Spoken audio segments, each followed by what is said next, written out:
A minha entrevistada de hoje é Monique Hoffmann, que é médica veterinária e é coordenadora da linha de grandes animais da Sintec do Brasil.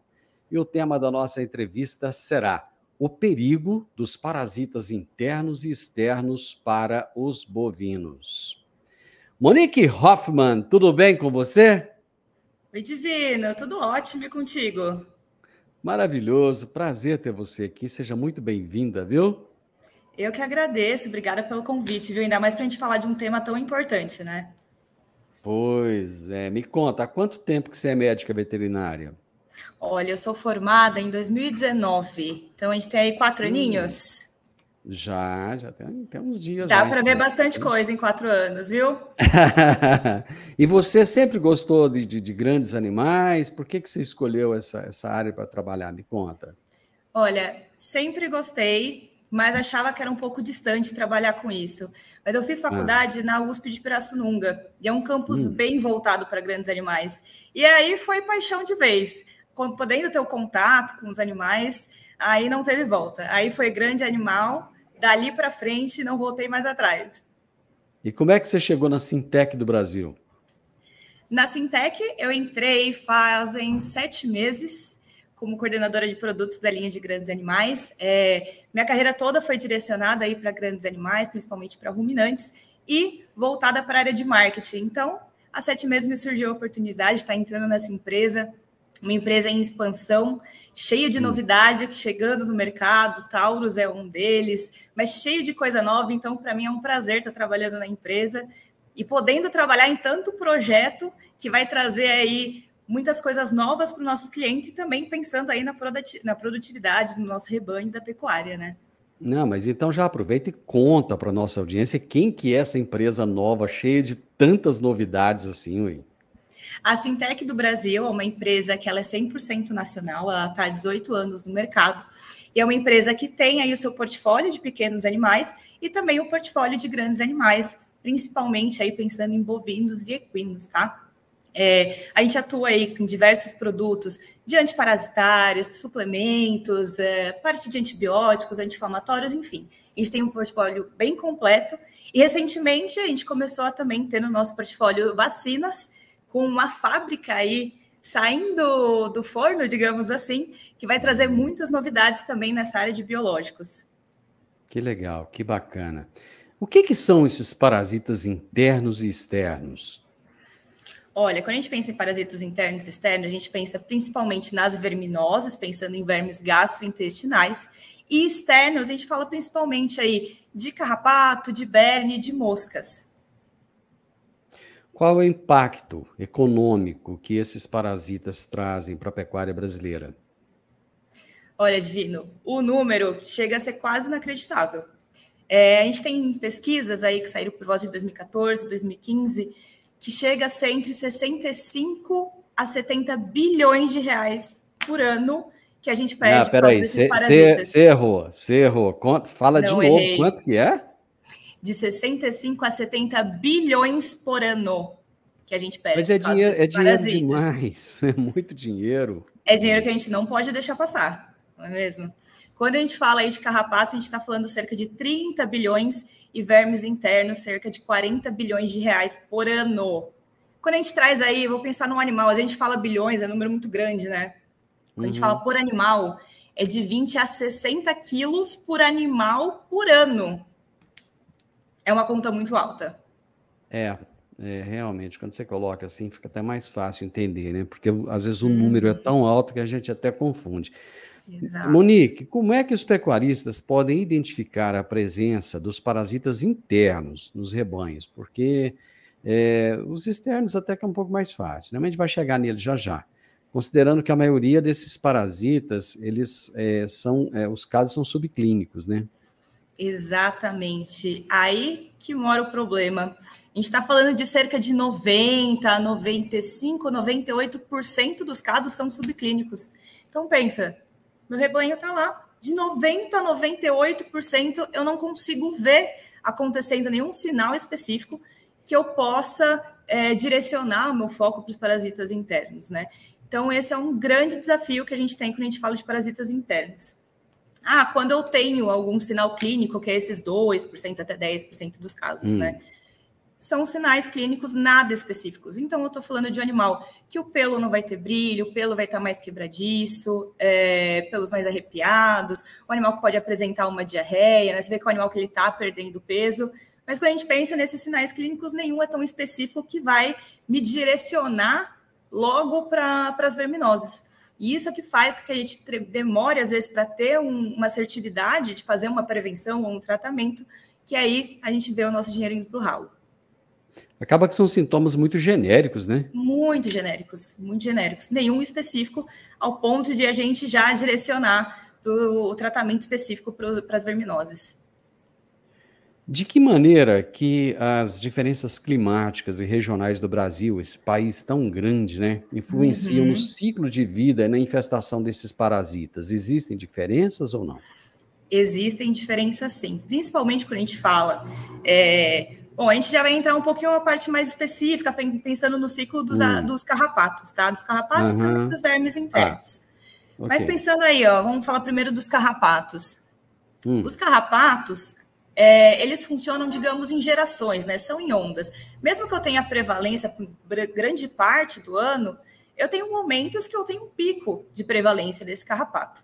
Então, acontece que regiões, por exemplo, no centro-oeste, eu acabo tendo aí 4 a 5, às vezes 6 gerações de carrapatos, enquanto no sul, por exemplo, eu costumo ter cerca de 3 gerações do carrapato. E por que isso? No sul, principalmente pelo inverno mais rigoroso.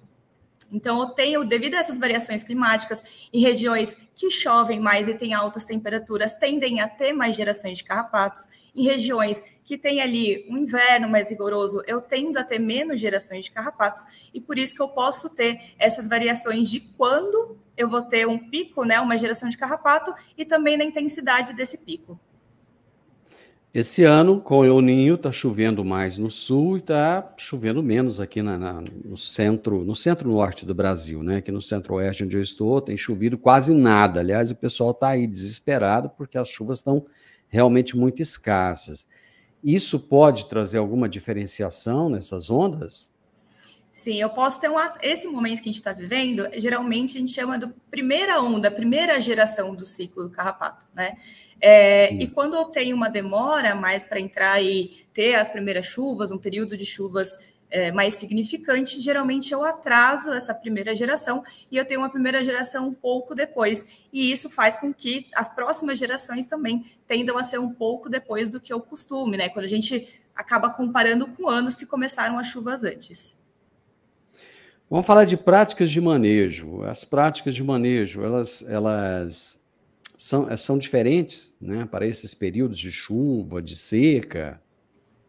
São, sim. Quando a gente conhece o ciclo dos parasitas, isso ajuda muito a gente a definir quando a gente vai fazer um manejo, qual o protocolo que a gente vai trabalhar. Então, por isso que a gente tem que dar uma pincelada rápida sobre o ciclo desses parasitas, tá? Quando eu penso em vermes internos, resumidamente, no período das águas, eu vou estar com clima, um ambiente favorável para as larvas estarem nas pastagens. Então, as verminoses, no período de chuvas, tendem as larvas estarem na pastagem, o animal não está com uma carga parasitária muito alta. Já no período seco, no período de inverno, como o ambiente não está tão favorável, no período seco, tende ao animal estar com uma carga parasitária mais alta. E por isso que a gente, tentando trabalhar de forma preventiva, né, fazendo aí um controle estratégico dos parasitas, a gente consegue trabalhar como? Qual é a recomendação, né? Para vermes internos, fazer aí um manejo no começo, no meio e no fim do período seco. Eu posso fazer um reforço no período das águas, sim, mas eu fazendo esse protocolo já tende a eu prevenir, né, fazer uma limpeza que o meu animal traz aí do período das águas, prevenir altas incidências no meu animal, que ele passe aí o período de maior desafio com cargas bem reduzidas. Quando eu falo de carrapato, eu já tenho que pensar a agir de preferência antes que eu tenha altas prevalências de chuva, né? Então, eu tento ali, no período de transição da seca para as águas, no início do período das águas, fazer o meu manejo, fazer minha vermifugação do rebanho, fazer meu protocolo de controle contra os carrapatos. E aí depende muito mais do nível de infestação do seu rebanho para definir qual que é o melhor protocolo para sua propriedade. E aí a gente tem que lembrar que, além da variação climática, quando a gente está falando de protocolos de controle estratégicos, eu preciso fazer um protocolo, pensar num controle personalizado, porque cada fazenda é uma fazenda, cada produção é uma produção, né? Então, eu tenho que levar em consideração o local, o clima, qual que é a raça do meu rebanho, qual que é a realidade do meu manejo, né? Porque eu também preciso que encaixe com a realidade de manejos daquela propriedade. Então, são todas essas questões que eu preciso levar em consideração na hora que eu vou fazer um controle estratégico, um protocolo estratégico de controle. E aí, isso é sempre bom quando você tem uma empresa parceira, quando você tem um veterinário de acompanhamento, para estar aí verificando qual que é o melhor protocolo para o seu caso, para a sua realidade. O que você chama de essa realidade de manejo? Cada um tem a sua realidade de manejo.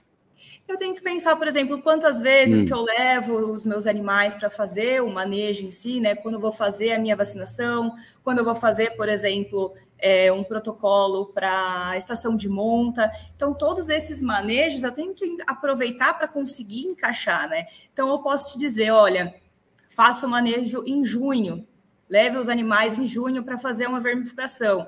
Mas você fala para mim, não, eu já levo meus animais em maio, eu posso realizar em maio? Então, com certeza. Adapte para a sua realidade, para a realidade do manejo, com que encaixe já com os manejos que você faz na sua propriedade. Então, se eu estou entendendo bem, não existe uma receitinha de bolo, não existe um negócio assim, você chega com ele prontinho, fala, ó, é isso aqui, tá, prega lá na geladeira e vale para todo mundo, não é isso? Olha, seria o nosso sonho, viu? Mas, infelizmente, não tem. Bom, nessa personalização, o tamanho da propriedade, a quantidade de animais, tudo isso influi, né? Tudo isso influencia, sim. Esses parasitas, eles acabam criando resistência? Eles criam, e é um grande desafio do que a gente tem hoje no Brasil, né? Em grande parte do Brasil, a gente já vê índices de resistências a múltiplos princípios ativos, que é bem preocupante, né? E por que isso acontece? Principalmente por usos indevidos desses princípios ativos e uso há muito tempo desses princípios ativos. E para isso a gente tem ferramentas hoje, como, por exemplo, o biocarrapaticidograma, que consegue ali detectar... Que é isso? Que nome complicado é esse? Biocarrapaticidograma? É um nomezinho difícil, né?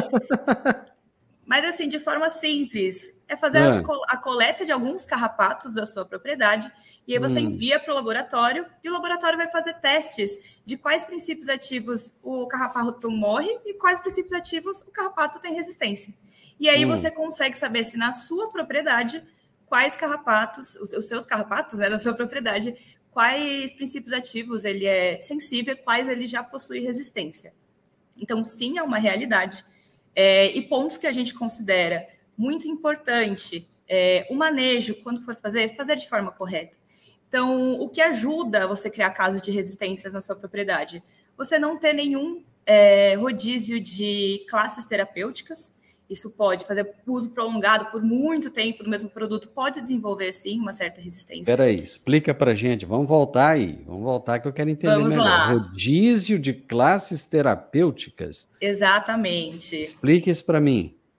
Por exemplo, se eu uso há muito tempo um produto que é a base de cipermetrina, e eu já percebo que os meus animais, quando eu uso, não está fazendo a limpeza dos animais, né? Eu estou vendo que não está sendo tão eficaz, ou eu fiz um biocarrapaticidograma e percebi que, de fato, ele tem uma resistência já na minha propriedade. O que eu faço? Eu tenho que fazer um rodízio aí, por exemplo, com um produto à base de uma lactona macrocíclica, uma avermectina, né? Ou, por exemplo, a base de fipronil, a base de fluazuron. A gente tem vários princípios ativos no mercado, por isso que existe a importância de você estar fazendo esse rodízio de princípios ativos ao longo do tempo, de classes terapêuticas, né? Porque às vezes a gente fala, tem que mudar de produto, e você acaba pegando um produto que é o mesmo princípio ativo, né? Só muda o nome comercial. Então é importante estar atento a estar mudando esses princípios ativos para que não tenha aí, para a gente dificulte com que exista uma resistência ao carrapato, a esses princípios ativos que você costuma trabalhar. Eu acho que o mais bacana mesmo é conversar com o veterinário, não é? Pegar informação técnica, né? Com toda certeza. Quando a gente fala de um protocolo, né, de um controle Ah, estratégico de forma geral, a gente está falando de uma prevenção principalmente. E sempre é uhum. importante você ter um veterinário, não só para isso, tá? O veterinário não é porque eu sou da classe, não, mas o veterinário é extremamente importante para estar te acompanhando, para fazer uma indicação, para estar te ajudando a enxergar gargalos, né? Então, quando eu estou com um veterinário, com empresas parceiras que oferecem serviços técnicos, tudo isso é essencial para eu estar fazendo um protocolo, para eu estar utilizando produtos que de fato vão me ajudar, né? Que de fato vão ajudar na sua produção, que você não vai estar fazendo investimento que vai ser em vão. E claro, também para ajudar aí na saúde e no bem-estar do rebanho, também é extremamente importante. É interessante, você usou uma palavra aí que é investimento. Quando funciona, é investimento. Quando não funciona, é gasto, né? Exatamente, exatamente. E a gente não tem margem para ficar gastando sem ter um retorno, né? Principalmente hoje, né? Do jeito que o mercado tá, com os preços atuais, né? Tá muito difícil. Exatamente. Tem que ter uma gestão de custos aí bem feitinha. Você tinha falado alguma coisa de biológicos lá atrás. Como é que tá o uso de biológicos aí na pecuária, tá? Por exemplo, na agricultura tem crescido muito, né? E na pecuária? Uhum. Você diz, quando eu citei a questão de biológicos, a gente faz mais voltado para a parte de vacinação, tá? Isso, A parte de certo. vacinação, a gente já tem as nossas vacinas que são de uso Ah, obrigatório, né? Que é a febre aftosa, que algumas regiões já teve hum, aí a diminuição, né, da vacinação obrigatória, sim. brucelose, enfim, a gente já tem as vacinas que são obrigatórias, mas a gente tem diversas outras vacinas que são importantes para a gente ajudar aí a gente melhorar nossos índices produtivos e também reprodutivos. Então, por exemplo, uma Cita alguns vacina de exemplos aí para PVD, nós. vacina, por exemplo, de leptospirose. Leptospirose Hum, causa diversos casos de aborto, então é extremamente importante a gente estar fazendo a vacinação de leptospirose, a ah, própria vacinação aí de PVD, outra vacina que é relacionada à parte reprodutiva. Então, IBR, BVD, enfim, a gente tem essas vacinas direcionadas principalmente para a parte reprodutiva, que é extremamente importante. E também vacinação relacionada aí à parte respiratória, né? e é sempre bom fazer essas vacinações certinho, né? Seguir o calendário bonitinho. Com toda Quais certeza. são quais são as soluções, né, ou produtos no mercado? Você falou aí, Taurus, né? Você falou alguma coisa a respeito do Taurus. O que é esse Taurus? O Taurus, ele é o nosso lançamento, recente lançamento, foi lançado no mês passado. E ele é nosso indectocida. Indectocida, ele age nos vermes internos e também nos parasitas externos, no caso, o berne Hum, e o carrapato. Então, você já pega na mesma aplicação, tanto os vermes internos quanto externos. Ele é uma ivermectina de alta concentração, então já é uma molécula consolidada no mercado, e ele vem com uma tecnologia diferente no veículo dele, que é a SR-MCT, e essa tecnologia permite com que tenha uma liberação mais lenta, mais prolongada, e que melhore também a seringabilidade, né? A gente falou ali na questão do manejo, que é importante a gente ter coisas no manejo que a gente reduza a resistência, por exemplo, a diminuição da eficiência do meu produto. Então, quando você melhora a seringabilidade, você que também... é seringabilidade? A aplicação, na hora que eu faço a aplicação no animal, Sim. fica mais fluido, mais fácil de ser aplicado. Ah, Quando eu tá, tenho um ok. produto muito grosso, eu Muito dificulto a minha oleoso, aplicação. por exemplo. Isso. Eu dificulto a aplicação, posso ter mais refluxo, então eu estou injetando uma quantidade no animal e uma parte volta. Então, estou fazendo uma subdosagem no animal. Hum. Então, são todos A detalhes que agulha foram pode entortar pensados. ali, alguma coisa assim. Exatamente, é mais difícil de fazer a aplicação no animal. Então, todos esses detalhes a gente pensou para trazer um produto que é uma tradição no mercado, melhorado, né? Trazendo mais tecnologia a ele. Então vocês pegaram algo que já era comprovado, eficiência e tal, deram um upgrade nele e falaram, bom, agora ele está do jeito que a gente precisa que seja, é isso. O importante é a gente sempre se renovar, né, Gudu? A pecuária Uhum, se renova e a isso. pecuária se otimiza. A gente precisa fazer isso com os nossos produtos também. Então, por que não trazer algo que é uma tradição, que já é consolidado, com melhorias, né? O que a gente pode melhorar, o que já está bom. É o que a gente sempre se pergunta na pecuária. E a gente aqui, a nossa função, a função do lado de cá, é a gente também se questionar para o que a gente pode fazer para acompanhar aí esses aumentos da pecuária. Monique, a pecuária brasileira tem melhorado tanto, né? Tem crescido, os pecuaristas eles têm buscado tantas informações, eles têm buscado se adequar, até porque eles sabem que se eles não se adequarem, eles estão fora do mercado, né? Só vai ficar quem for realmente muito eficiente. Eu gostaria que, no final da nossa prosa agora, você deixasse alguns conselhos, né, para esses pecuaristas que estão sempre buscando se aprimorar, né, visando um controle, né, eficiente dos parasitas internos e dos parasitas externos também dos rebanhos. Olha, alguns conselhos de forma geral, tá? A gente poderia passar horas falando aqui, mas de forma geral, algo que a gente já citou, procure um médico veterinário, uma empresa de confiança para estar dando esse suporte, para estar te auxiliando nesse grande desafio.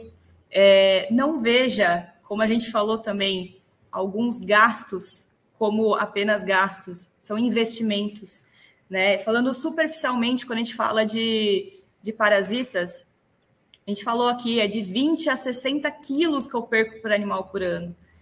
Se a gente está falando de 2 arrobas, a gente não pode ter essas perdas, pensando que a gente vai utilizar aí, o custo vai sair cerca de até R$8, um pouquinho mais, um pouquinho menos, dependendo de qual o protocolo completo que você use, né? Para fazer esse controle por animal, né? Eu estou utilizando, R$10 por animal e eu estou tendo um retorno de R$250, né, pessoal? Às vezes, quando a conta aperta, a gente tem a tendência, de fato, a tentar cortar alguns investimentos, mas é um caminho que ele lá na frente vai cobrar.